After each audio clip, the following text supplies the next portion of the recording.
Guys WhatsApp पे texting कर करके हमें शॉर्ट फॉर्म को यूज करने की इतनी आदत हो गई है कि आजकल स्टूडेंट्स अपने कॉलेज और स्कूल के असाइनमेंट्स में भी शॉर्टकट्स यूज कर रहे हैं और जो लोग ऑफिसेज जाते हैं वो अपने ईमेल्स में भी शॉर्टकट्स यूज कर रहे हैं।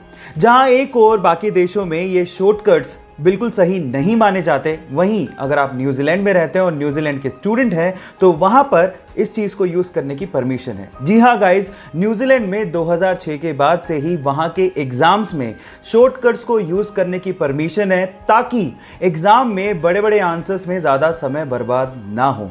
क्या आप लोगों को भी लगता है कि हमारे देश में भी एग्जाम्स में शॉर्टकट्स को यूज करने की परमिशन होनी चाहिए? चैट सेक्शन में लिखना मत भूलिएगा। अभी इस वीडियो में जो आपको ये प्यारा सा डॉग दिख रहा है, इसी डॉग को सन 2015 में न्यूयॉर्क में dog of the year award दिया गया।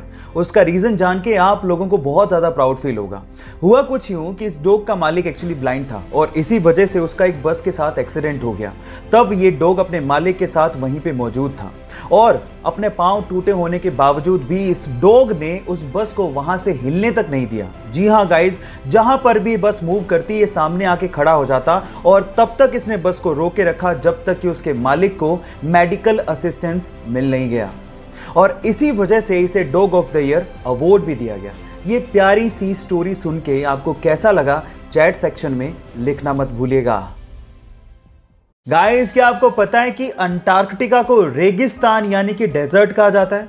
अब आप लोग सोच रहे होंगे अंटार्कटिका को रेगिस्तान क्यों कहते हैं? वहां पर तो चारों तरफ बर्फ ही बर्फ है, वहां पर कौन सी पानी की कमी हो गई?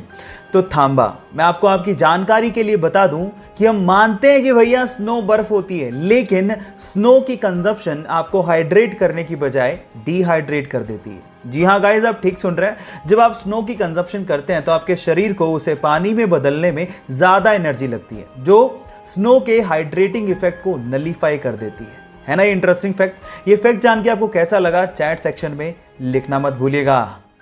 गाइज, आप लोगों ने लाइफ इंश्योरेंस, हेल्थ इंश्योरेंस और ऐसी बहुत सारी इंश्योरेंस पॉलिसीज के बारे में सुना होगा। जब आपको इन चीजों में नुकसान हो जाए तो आप कंपनी से क्लेम कर सकते हैं और वो आपको बदले में पैसा देती है।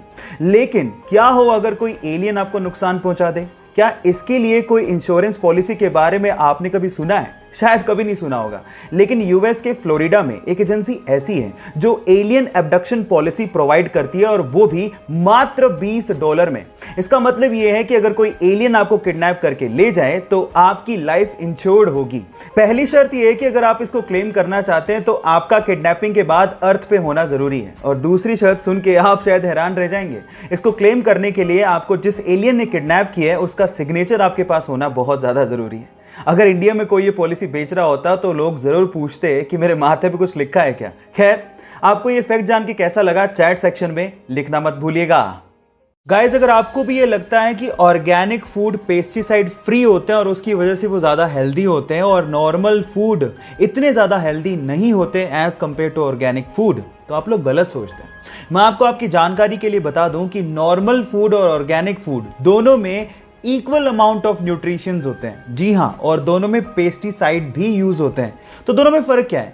दोनों में फर्क सिर्फ इतना है कि ऑर्गेनिक फूड में जो पेस्टिसाइड यूज किया जाता है वो नेचुरल होता है, ह्यूमन मेड नहीं होता। इनफैक्ट अगर आप नॉर्मल सब्जियों को भी उतनी शिद्दत से धो के पका के खाओगे तो वो उतने ही हेल्दी होते हैं जितने ही ऑर्गेनिक फूड होते हैं। सो ये इंटरेस्टिंग फैक्ट जान के आपको कैसा लगा? चैट सेक्शन में लिखना मत भूलिएगा।